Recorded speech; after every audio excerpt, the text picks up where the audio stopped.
There's a couple of packages of garbage bags here. If on your way out you wouldn't mind taking one, filling it up, and leaving it where you fill it, that certainly would be appreciated. Anything you can do to give us a hand to leave this area somewhat the way we found it. I don't think it'll ever be quite the same. But somewhat the way we found it certainly would be appreciated. There's something about you and me. I'm getting a bit old now. Something called My Generation.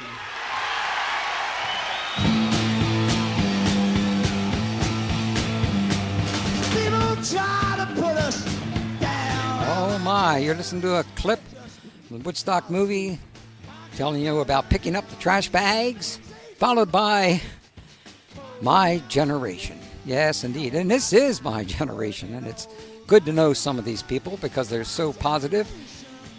And continuing now for our first of two Woodstock radio specials, we are marking the 50 years since the original Woodstock Festival made peace and love a way of life.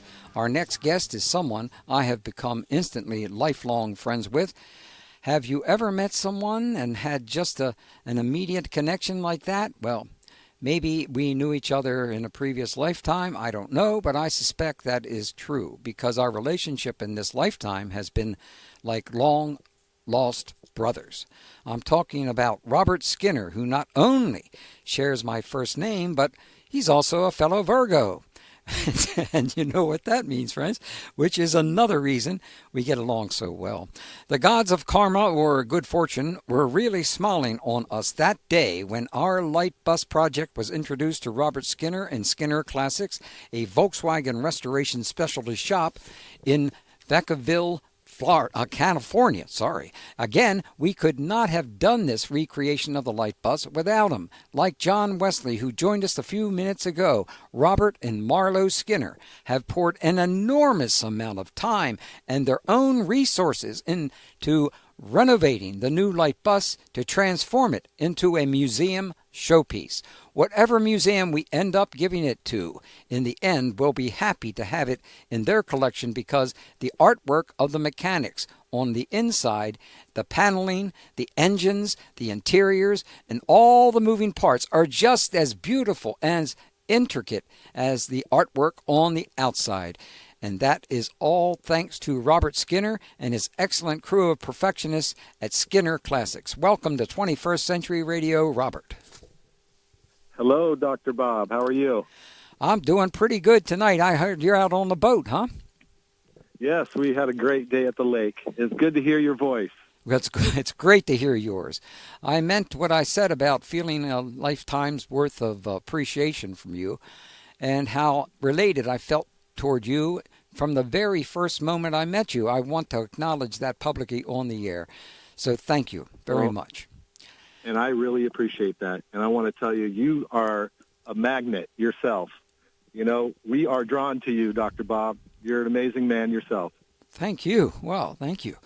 Well, our time is very limited tonight, but I want to start with a little background on Skinner Classics. How long have you been in business, and why do you specialize in Volkswagen restoration? We have just reached our 25-year mark in business in Vacaville, California, which is Northern California. We are in between San Francisco and Sacramento, right in the Northern California zone. And in reference to our business as far as Volkswagens, it's been a passion of mine for since the early 80s. And I bought a VW bus in 1983, and I still have that VW bus today. How many buses do you have you had? We have, my wife is standing next to me, so I'm going to, I don't know, over 400. Whoa, my goodness gracious. Yeah. Whoa. Well, say hello to Marlo for me, will you? I will. She'll be joining us in about 2 weeks, I understand. Well, yes, sir. Can't wait to see you. Have you driven VWs all your life? I have since I was 17 years old. Oh. Well, tell us what were your thoughts when you first heard from John Wesley Chisholm that he wanted your help recreating the Woodstock bus? My thoughts were overwhelming excitement in actuality. It just to be part of that project, when we put ourselves out there and found out about it, and we reached out to John Wesley at Arcadia, and we said that we would love to be involved in this project, and if there's any way that Skinner Classics, Vacaville Auto Body Center, and the Skinners can help in this project in any way, we want to be a part of it. Well, you fulfilled that, that's for sure. Like all of us, you were given a shorter deadline than you usually need to do this work, and you had to finish your restoration and engine installation in time to deliver to our studio here in Baltimore. We had a crew of painters lined up ready to paint, and you delivered it right on time. We were, if you hadn't, we would have been in deep doo-doo. And you certainly didn't want us to be in deep doo-doo, right? No, definitely not. Definitely not. No, it was a very timely repair, not our normal time frame, but we made it happen. We had the time that we had, and just putting all our efforts together with all of our staff and everybody at our shop, we all had a big powwow about it and said, this project has to happen, and it's a very important project, and we all need to put our strongest efforts forward and get this bus built and get it in Baltimore for Dr. Bob as fast as possible. How many people was that? Was it about 5 or 6 that are working with you in that? We had roughly 5 people working on the bus at once. Whoa. At all times, for the most part. We even put John Wesley and Jack Wesley to work. We had them scrubbing out the engine compartment when it needed to be cleaned. Yeah. I mean, we put everybody to work. Anybody that was standing around looking, no. Here's a rag. Here's something. We're going to make them do something to the bus. Everybody needed to help. And every little bit of help. And your son, too. Your son, too, worked on it, right? My son did. My son is a certified welder. He works for the shop, and he was able to replace quite a bit of sheet metal on the bus. It needed a bit more sheet metal than I thought there. Once you dig in, you find more, right? You wanted it rust-free, so we had to make it a rust-free bus. Yeah, well, they had to you had to push other projects out of the way to work around the clock, didn't you? We did, but this is a special project, and our customers understood. We had to explain that, like, hey, we got a beautiful opportunity here, and we need to make this happen. Well, that's the magnet to me in regards to all the people I met that were involved with Volkswagens. They are some unusual, wonderful people, the kindest people I've ever bumped into, and they're so generous, and it's something that we really miss here on the East Coast. Working together for not necessarily thinking about the money it's paying you, but for the joy of getting something done correctly and right. That is correct. That is true. Will you tell us all the bits and parts you worked on last summer when you received the 62 Volkswagen split window Combi? What kind of condition was it in, and what did you replace? Well, it was probably as far as the body goes, the lower 10 inches. It had its dings and dents and some issues around the body, which we were able to address. Mechanically, when we first brought the bus to the shop, we put it on the lift, and me and John Wesley went underneath the bus, and we were just kind of moseying around, just pointing things out and addressing things here in the future that should be taken care of while the vehicle's with us, as far as any rust issues on the undercarriage, looking from the inside out. And then, of course, looking at the engine and the transaxle that's in it, along with the shifting mechanism, and, of course, all the complete front suspension. So our aspect of, after looking at the vehicle and doing that undercarriage inspection, we all decided that we needed to freshen up the engine and replace the transmission and rebuild the complete front end from drum to drum, make it all fresh, new steering gear, steering box, and go through it electrically, obviously, also. So to make sure everything was fully functional on this bus. So as far as the mechanicals go, it's not a replaced engine. We've kind of worked with what we had that was in the engine when we got the bus. It was a 40 horse. It had great compression to it. It was a good motor. So we were like, let's freshen this motor up. Let's reseal it, take it apart, put all new gasket seals, everything. And then after that, we all decided that the transmission that was in there, it was fully functional. It was just old. It had 60 years of use on it. And but it was still working, but, it was just worn out and time to be replaced. So we did replace that through Wright's Gearbox down in Los Angeles. That's who we use for our transmissions. And then the front end parts was all replaced in the front end. We worked with Wolfsburg West down in Corona, California for all the suspension components. So we ordered all those, and we were able to replace everything up front and tighten everything up and make this bus feel like it was brand new again. You know, it runs great now. Suspension feels great. Runs and drives perfect down the road. So, you know, we accomplished what we needed to do. Well, you also primed it for us. So when you delivered it to us in Baltimore, it was all clean white all over and ready for our gridding and sketching, because the gridding was extremely difficult. Fortunately, we had another PhD from Johns Hopkins University who really knew how to grid curved objects.